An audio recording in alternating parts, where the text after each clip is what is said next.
Hello guys, welcome back again sa channel natin. Meron akong i-share ulit sa inyo ngayon. So matagal po akong hindi nakapag-upload. Itong ano na to, Wago. Ano siya? 2022 model.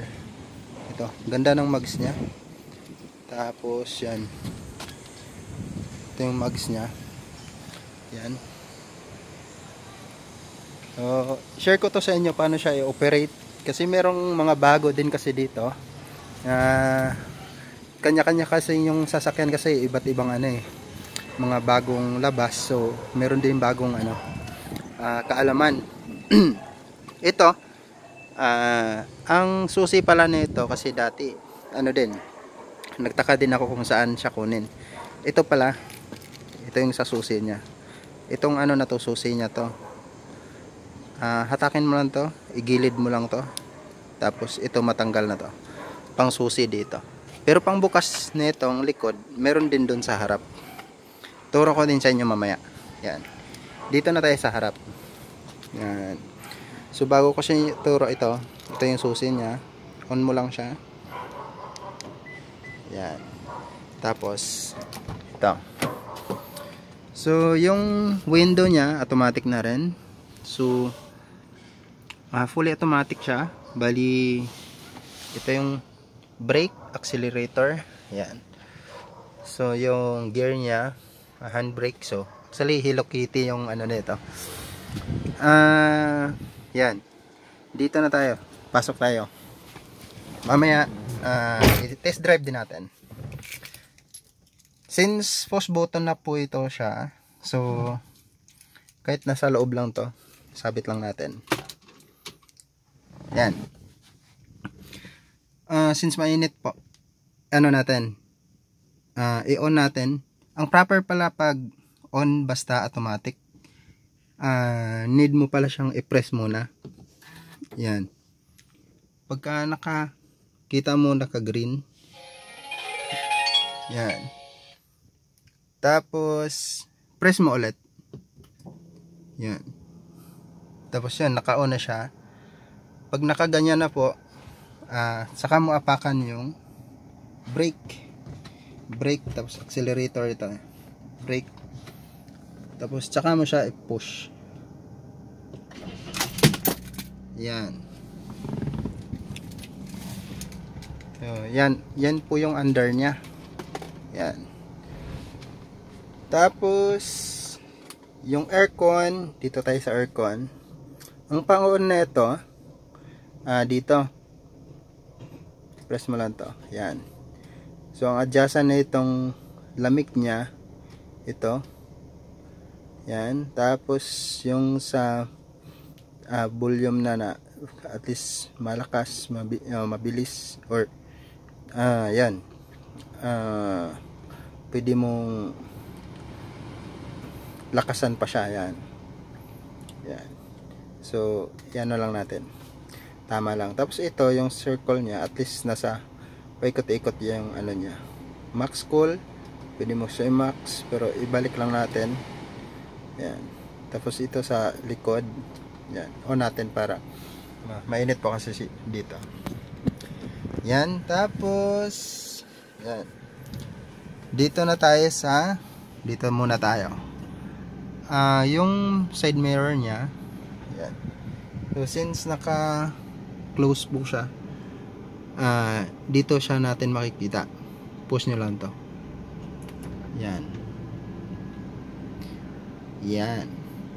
Tapos adjustan ng mirror nya sa left. Yan. Same lang din dito. Yan. Pwede mo siyang i-adjust. Yan. Tapos itong window nya, pwede mo siyang i-adjust din. Press mo lang. Yan. Tapos ito yung lock. Pag sa driver set kasi ito, pag nilock mo or i-open, automatic na rin sila dito. Yung apat na ano. Kasi wala siya dito, parang automatic Pero ito naka-lock, pwede mo siyang i-lock tong door dito. Yan. Open na natin. Tapos yan. Dito tayo sa yung ilaw niya. Yan. Yung ilaw niya dito, yung side signal light, right, left, yan. Tapos dito yung sa headlight niya. Yan. Tapos pagka automatic yan, naka low or yung headlight niya, pero pagka i-high mo siya, i-press mo lang. O, tapos i-ano mo, yan, naka-press na siya. Yan. Tapos yung beam niya, pwede mo siyang dito makikita. Tapos dito sa wiper, sa wiper niya, yan. Same pa rin dito nga, pwede mo siyang iangat. I-press mo lang to para pag gusto mong may tubig na tong wiper niya sa windshield, iangat mo lang to. Yan. Automatic po siya. Then kung gusto mong, ayan, pagka naman walang tubig o tapos umuulan, ito yung control niya. Yan. Max lang. Dalawa lang siya. Yan. Pero kung isahang lang din, like hindi gaano kalakas, pwede mo siyang iganyan. Babalik lang din siya agad. Yan. Tapos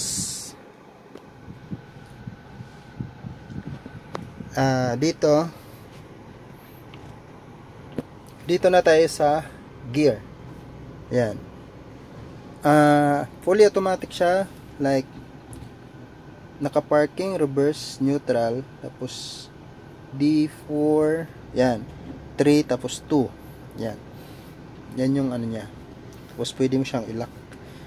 Pero ito, kailangan mo siyang i-press ito bago mo i-move. Yan. So makikita mo din dito sa niya pag naka-move. So kailangan mo i-press. Ito kasi pag hindi mo pinipress, like neutral, okay lang. Pero kung i-reverse mo siya, hindi mo siya ma-move. Kailangan mo siyang i-press. Yan. Pero kung i-drive mo siya, na naman, pero at least naka-press ka talaga. Para yung gear mo, yun, smooth ba. Actually, sa ko is based lang to sa experience ko. Yan. Tapos ito yung handbrake. Pinipress lang din dito. Yan.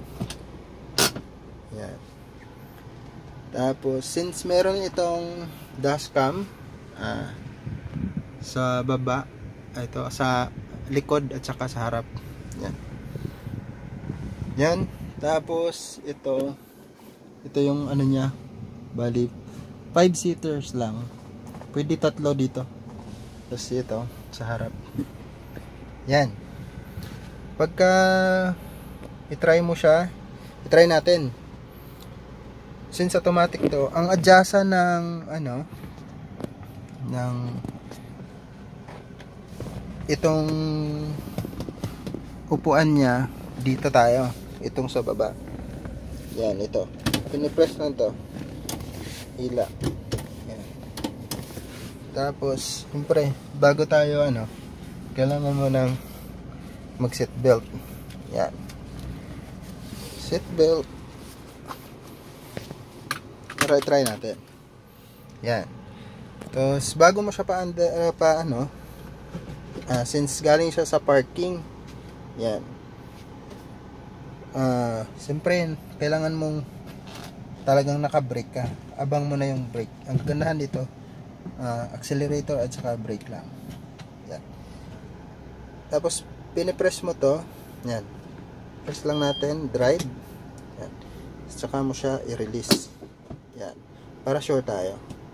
Tapos dahan-dahan yung yung brake. So brake at saka accelerator lang tayo. Yan. So ikot lang tayo. Yan. So naka-drive.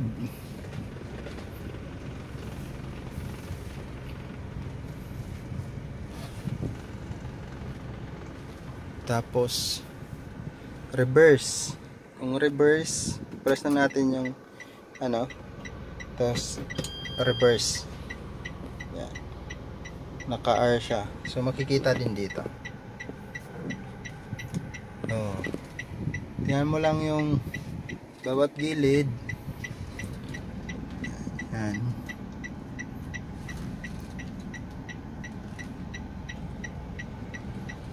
At least naka-hazard ka. Makikita natin yung mga coming na sasakyan. Tapos brake. Yan. Brake lang. Tapos yan, ito, pinipress lang ulit.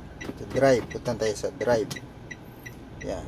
Ito kasing 3 at saka 2, pwede na siyang pang uphill or yan. At least kung medyo mabigat yung ano mo. Yan. Tapos dito na tayo. Balik tayo ulit. Yan. Actually, ito since fully automatic na siya, brake ka lang saka, tapos accelerator. Yan. Pero dapat ang kamay mo pag ganito, nakaganyan talaga, dapat dalawa. Reverse, atras tayo. Yan. Actually base lang to sa ano ko, pagda-drive ko na almost 15 years. Yan. Pero siyempre tinuro ko din yung mga vlog ko before, ano lang siya, klase-klaseng sasakyan kasi yun din kasi yung dati na hindi ko din alam kung ano, paano operate yung sa loob niya kasi may mga bago. So kung driver ka talaga, at least ano. Pero minsan mahirap din kasi ano, mahirap din mga paka lang kung wala kang base na minsan gusto mong matuto. So ito, at least sinishare ko din sa inyo. Yan. Pagka ano mo, pagka nakapark na kayo, ito daw yung proper neutral, tapos handbrake, tapos pwede mo na siyang ano, i-parking. Yan. Tapos release ang brake. Yan. Release mo yung brake. Tapos yun. Pag off, need mo siyang off yung ano mo na, itong aircon. Yan. Tapos pwede mo din itong i-off. Tapos yan, press mo lang to ulit pag off. Yan. So yan, tapos na. Thank you so much guys sa maulit na videos. Thank you.